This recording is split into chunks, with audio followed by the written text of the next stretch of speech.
Welcome to Healing with Heart, simple ideas for profound healing. These videos are meant for informational purposes only, not intended to diagnose or treat medical conditions.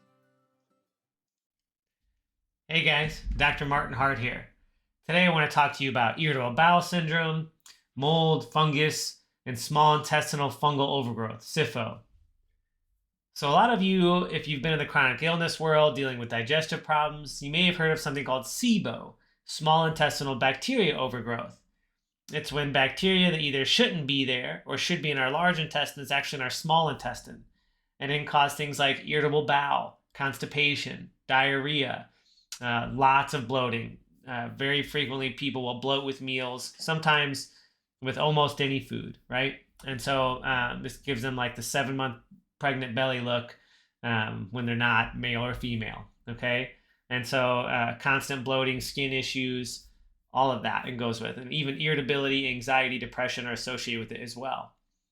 Now, what I found is that a lot of times if SIBO is treatment resistant or it just keeps coming and going, it may be because you actually have SIFO, small intestinal fungal overgrowth.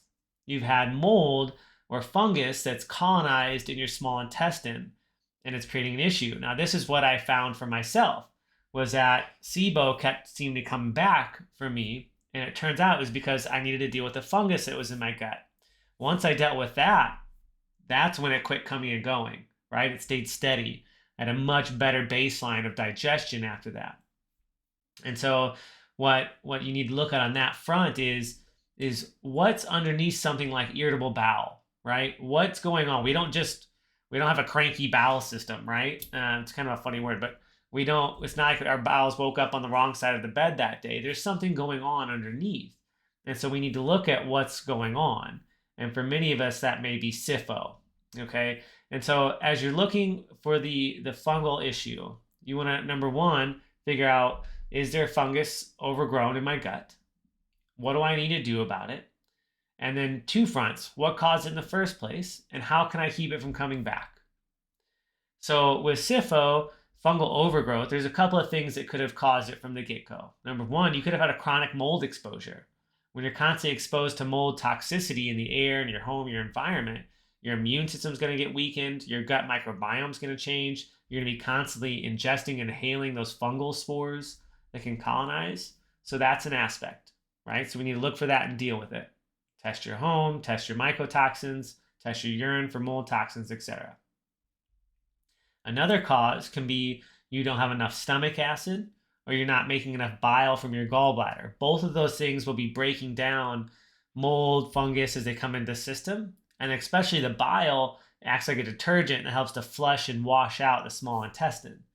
So those are two really common causes I see of small intestinal overgrowth, is because somebody doesn't have enough stomach acid, enough enzymes, or enough bile coming through. They've got gallbladder congestion, something like that. Now, there's lots of reasons we can do that. We rush our eating, we're eating the wrong foods, etc. Okay?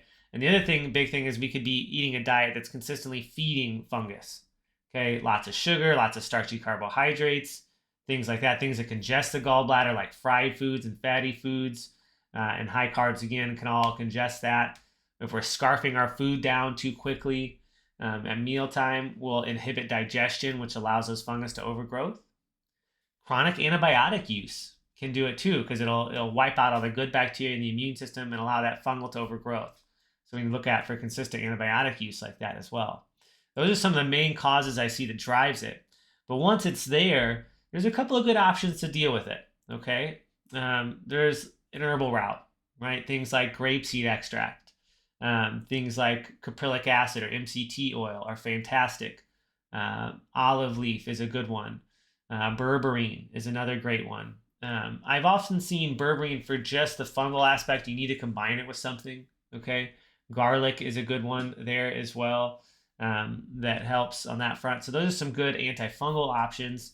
And you can go a little farther. Rosemary, thyme, oregano oil are all going to be good as well. They're going to be very antifungal. And so those help to clear that. And you want to make sure your detox pathways are open before you go trying to change your microbiome environment. And then as you get through that, and this is very important with people with SIFO or SIBO, that you eventually find a probiotic that works for you, okay? And for myself and many of my clients and patients, I find that from a probiotic standpoint, less strains is better. When you start mixing and matching 15, 20 plus strains, I find a lot of those don't test very well for people and they don't have good reactions, especially with SIFO or SIBO, right? So less strains is more, be very specific. For myself, for instance, I'll notice if I'm not handling a probiotic well, it's going to immediately increase bloating and constipation for me. And I know that one's not for me, okay? And so, but we're testing them out. We're using the frequency testing to figure out which ones work best for us and our clients and patients. So that's important that when you're choosing that probiotic, you look for one. Typically, it's less strains and it's more focused for you. And you rotate them, right? Rotate often so you get the different species in.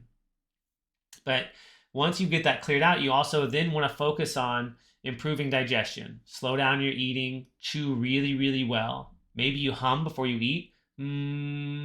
Stimulate the vagus nerve, stimulate digestive juices. Bitters are going to be really good to help stimulate digestive juices as well. And then we want to make sure that we're getting enough of the nutrients to provide those nutrients and enzymes. So proteins, we're getting zinc for the stomach acid. We're getting taurine and we're getting phosphatidylcholine and things like that to make up the bile salts, right, for the gallbladder, malic acid to clean that out. So you want to really support those organs, the stomach, the gallbladder, the pancreas, the small intestine directly. So we want to work to heal those and keep them cleaning out on that front. And so when we're doing that, that's going to support it. And then you can directly support it for a period of time. You don't want to do this forever, but for a period of time, you may take pancreatic enzymes or plant-based enzymes. You might take some ox bile. You might take some betaine hydrochloride or pepsin to help balance it out. And so when you do that, you really start to get digestion moving on the right front. And that also helps to heal the SIFO or small intestinal fungal overgrowth in the long run. So as we're doing that, let's recap here a little bit. So don't feed it, right? Cut out sugars and starches and grains that seem to irritate it. You know, you bloat, you lose. So if you bloat on that food for a little while, it's out. You can replace enzymes and the nutrients that are lost. So you might want to replace phosphatidylcholine for a little while, betaine hydrochloride, stomach acid, bile salts, enzymes, etc. You can start to directly deal with the issues. So you might use some antifungal herbs, things like that. And then you're going to replace probiotics and you're going to make sure you're following good digestive habits. Okay. So when you're doing that, that can really help to handle things like bloating, constipation, loose stools, indigestion, heartburn, skin issues, brain issues around eating, and even some leaky gut aspects. Now, the more you do that as well, the more everything, all the other systems start to function better too. Better detoxification, better breathing, better cardiovascular. So if you've got irritable bowel issues, if you've got these digestive issues, skin issues, you know, look at SIFO. Look and see if that's an issue going on there. There's great stool tests on that front. There's the frequency testing we do. There's great options to look, but I highly recommend you look at that front and see what's going on. So if that sounds like you, comment below how you dealt with it. Share this if you found it useful, and take care.